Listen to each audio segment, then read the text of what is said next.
It's been a couple days. I'm gonna sit down with you guys and talk about the books that I have read. What is that book I read? Oh, okay. Was it a robin or a raven? It was a robin. And the murder doesn't happen until like chapter 16. Hi. Editing me popping in, I realized I did not film an intro for this video, so I'm gonna do that now. I know it's been a while. I'm so excited to be back. I hope you guys enjoy this reading vlog. I really enjoyed getting back in the habit of filming and reading and just doing all the things. You guys will see some home improvements, you'll see a beautiful sunset, you'll see lots of coffee, and some driving vlogs too, because I vlogged while in the car some. But I hope you guys enjoyed this video. At the end, if you stay toward the end, you'll see that I asked you to leave me your favorite pet emoji. So you can do that now, or you can do that at the end, and I will see you next week. Welcome back. So what we're gonna do is run in Target. I'm gonna go look and see if they have any of the book recommendations that you guys gave for spooky season, and lotion and wellness shops.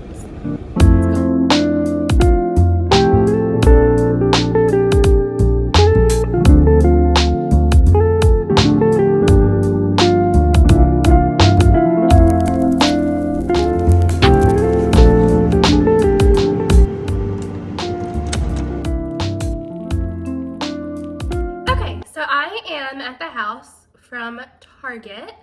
They did not have any of the spooky books that you guys had recommended, but I did find Love and Other Words, romance that I'm pretty excited to get started on. Tonight I think I'm gonna start it, and I'm gonna turn on You've Got Mail with Meg Ryan. It's a classic fall movie. I should probably watch the Atlanta Braves Game 1. We're going for the division series, but I've worked all week, I'm exhausted, and I'm ready to just relax and hang out. And I know if I turn on the Braves game, I'm gonna get very invested and not want to go to bed. So I have a cup of tea going. I'm gonna turn on the movie. I have some movie snacks. I got chocolate covered pretzels because, yeah, and because I love a classic movie snack to me, Junior Mints. Just classic. Anytime my dad and I would go to the movie theater, he would always let me get my own snacks, and it was always Junior Mints. I love chocolate, I love mint, and I love mint and chocolate together. So my snacks for the Meg Ryan movie, are pretzels and Junior Mints. And then I'm probably gonna start Love and Other Words. I don't know that for sure, but that's kind of my plan. Right now, I'm listening to the audiobook for A Murder in Paris. I'm glad I'm listening to it. I do think if I had picked up the book to read it, I would be very bored and probably not want to finish it. It's very slow in the beginning. It's very detail-oriented, and there's a lot that gets you to the point of her actually going abroad. Our main character, Diane, she's getting divorced from her husband. She has 2 grown daughters, and her husband is going through a midlife crisis, and so Diane is kind of going through a midlife crisis.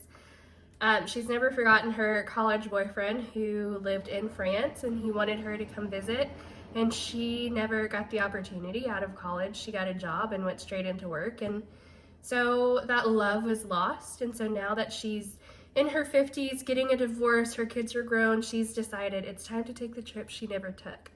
I'm enjoying it. Definitely think it's an audio read. I don't know that a physical read would keep my interest.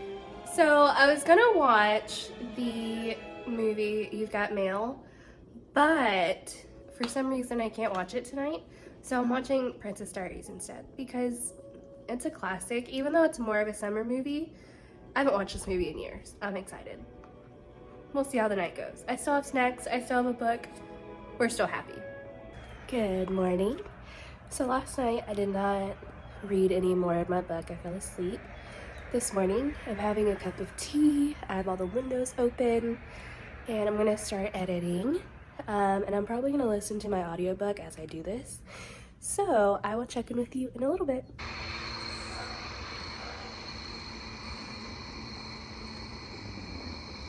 So it's the next day, and I wanted to fill you in on what is going on.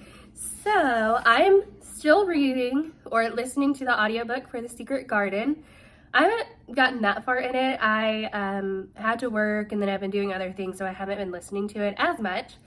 But I did finish listening to A Murder in Paris, and I'll put the cover right here.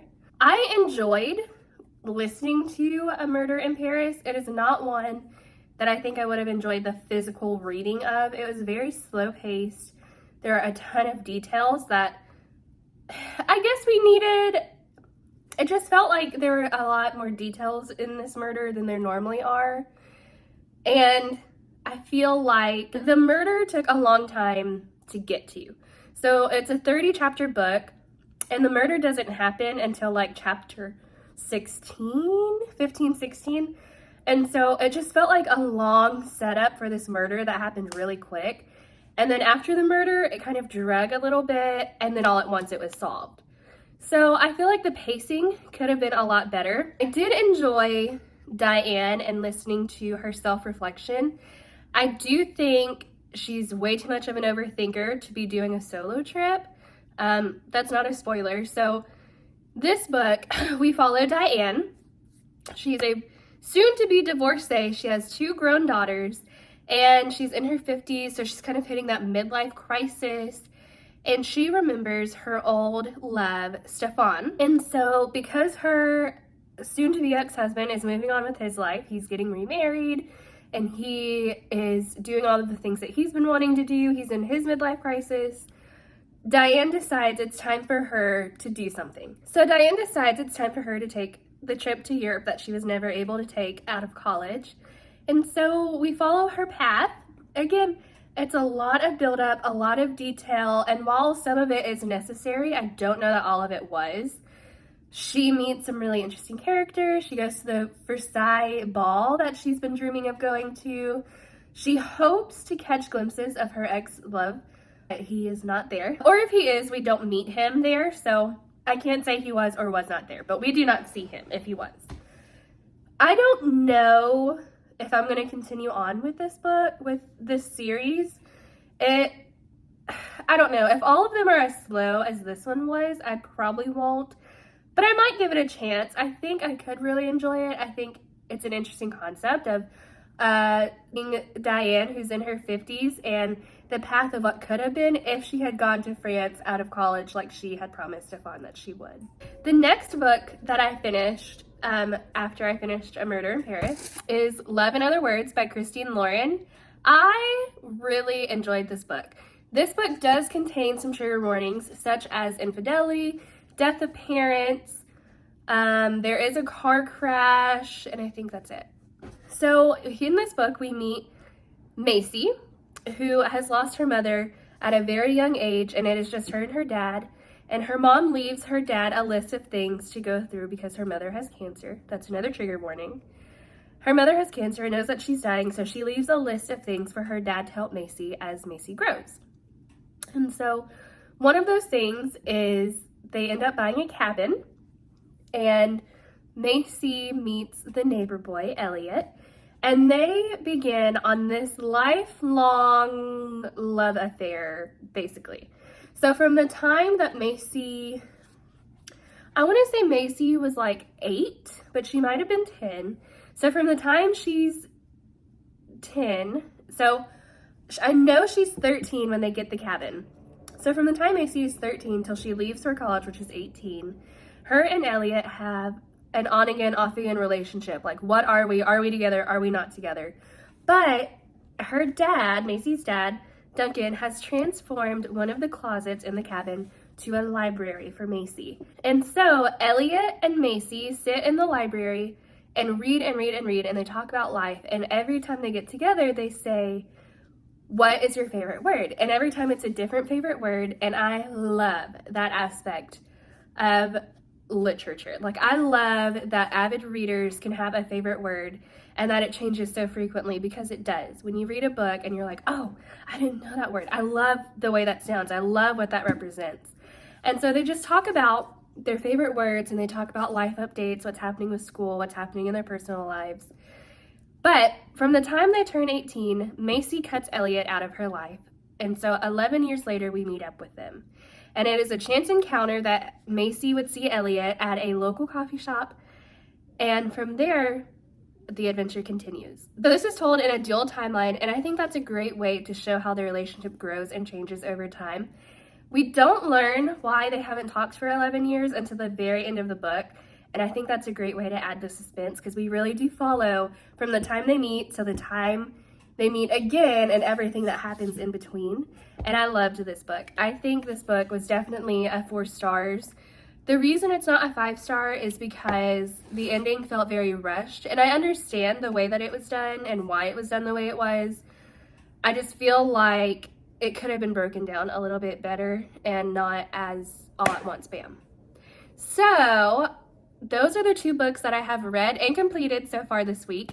I'm listening to The Secret Garden, and I will pop in a little bit and let you know how that is going. And there's another book that I've started that I cannot remember the name of, but I will also tell you how that's going soon. All right, I'll see you in a little bit.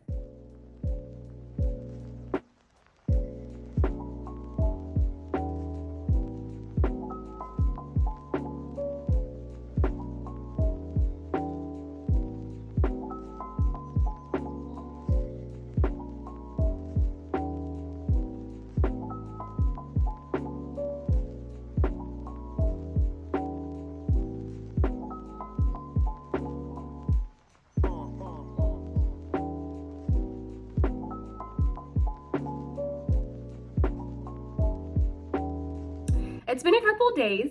I'm going to sit down with you guys and talk about the books that I have read. So I finished listening to A Secret Garden. It was great. It started out in a way that I hated. Mary was not my favorite character at all. Like, she was so spoiled and so rotten in the very beginning that I thought, I'm not going to get through this. I'm going to hate this book. I don't know why it's a classic. Towards the end of the book, or probably about middle way, when we meet Dickon and we meet Colin, Mary really changes her tone and she puts Colin in his place. And I think the juxtaposition of who she was at the beginning to who she is when she meets Colin, and even who she is when the book is over, is incredible. I think her story arc was done so well and so realistically that, you know, these adults are not going to slave away to her when they have Colin, who is more important, I guess we could say, than Mary. But Dickon, I loved Dickon. And I want a Dickon in my life. Like, I think he is so great. I love that the foxes and the lamb and the bunny and the squirrels and the birds were all about Dickon. And I love that one chapter of this book is kind of written from the perspective of the robins. Was it a robin or a raven? It was a robin. After that, the robin is talking to himself and he's talking to his wife and he's like, oh, we don't have to worry about Dickon. He speaks robin. We don't have to worry about him. But the other 2, we don't know about. Let's watch them.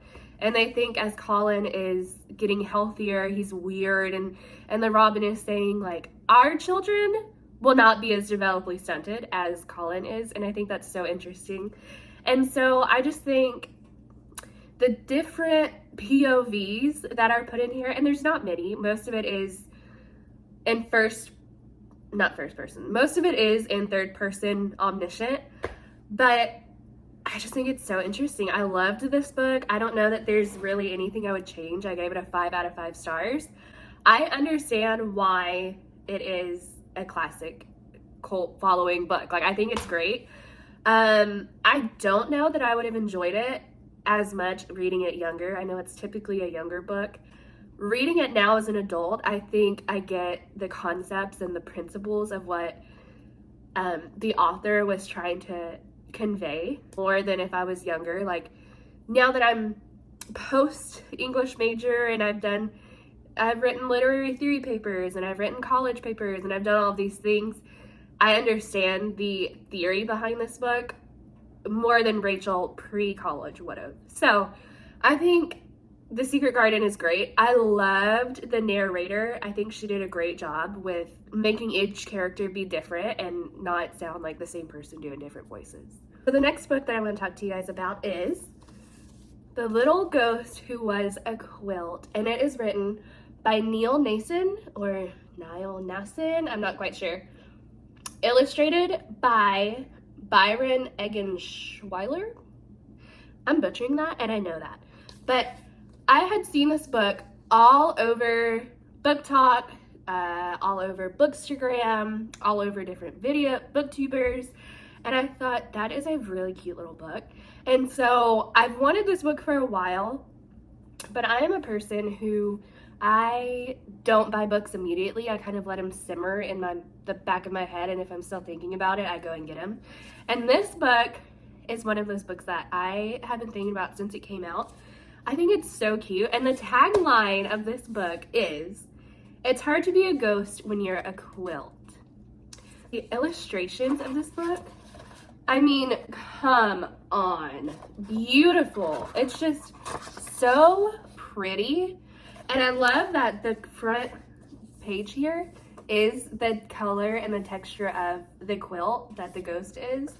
It's just so cute, and I love the story. I love the moral that on Halloween night, he has some great adventures, and they only happen because he's a quilt. So things only happened to him because he was different, and everyone wanted to know about what happened and what the adventure was like, and if humans really are scary. Spoiler alert, the ghosts think humans are scary. I loved it. Again, I gave this a 5 out of 5 stars, and I am not one to do that. Typically, if I'm rating a book, it's like 3 to 3, well, we'll say 3.5 to 4. 4 is typically my highest rating. I don't give out 5 stars easily. I'm very picky, but I loved this book. And I think if you have a little one, or you have a niece or a nephew, or if you're a cousin, a babysitter, everyone needs to get this book. The story is very cute. The moral of the story is very cute. And the illustrations, I mean, very cute. Look how cute! He's a quilt. And it's just, I love this book. And I think it's gonna be one, I told my mom the other day, I mean, look at this. I told my mom the other day I cannot wait until my niece comes to visit, because I cannot wait to read her this book. So that is all for my updates right now. I've almost finished The Magic of Lemon Drop Pies. I am probably 80% of the way through reading that, and so I will have an update for you guys when I get that one read. I'll see you soon. What is that book I read? Oh, okay. The Magic of Lemon Drop Pie. I forget who it's by, but it'll be right here. So this book I read as a ebook on Kindle, on the Kindle app, and I really enjoyed it. The question was raised, if you could change your past, or if you could change your future, would you? And so Lolly, our main character, has found herself stuck working in the family restaurant. She had a relationship that she had to let go of for, I guess, valid reasons. Valid for the most part. So Lolly has found herself stuck. She's working at the family diner. She lost the love of her life. Well, she broke up with the love of her life. And her mother has passed away. So the question raises, if you could change your past, would you? And what would that look like? So Lolly goes to her Aunt Gert, and Aunt Gert tells her she has to learn to follow her bliss. And so in order to do that, Aunt Gert gives her 3 lemon drops. And she tells her to suck on one of these lemon drops before bed and think about what she would like to change, or think about her regrets. And the next day she will wake up and get to live a day if that regret never happened. So we follow Lolly through these 3 lemon drop adventures. And she goes back and she sees what it would have been like to move abroad and start her own restaurant like she wanted. She goes and sees what it would have been like if her mom had never died. And she goes and sees what it would have been like if her and her boyfriend, whose name has now slipped my mind, never broke up. So it's interesting in that you see how her understanding of how each event shaped her life changes, and kind of why things didn't happen this way. And the ending is a little bit of a plot twist, so I'm not going to tell you, but I loved the way the ending happened. I think it was very interesting and not quite what I was expecting. there are a few trigger warnings here. So there is death of a parent, a stroke patient, financial insecurity, and I think that's it. But I loved this book and I highly recommend this book. And this is one that I would probably buy and put on my shelf to return to you. I think it was great. The cover is beautiful and I just think it was a really cool book. So if you're looking for a book that makes you question your life decisions and what you should do next, or if you could have done things differently, would you have? This is definitely the book for you. So that is all from me on this vlog. I hope you enjoyed reading along with me. We read 5 books this week, I think. And I enjoyed all of them, which is very rare because I'm normally very picky and I normally give like 3 stars is my average rating. But I hope you enjoyed this vlog week. Make sure you subscribe, and if you've stayed this long, comment down below an emoji of your favorite animal emoji. They're all so different, they're all so cute. So tag me a little emoji at the bottom, and I will see you again next week.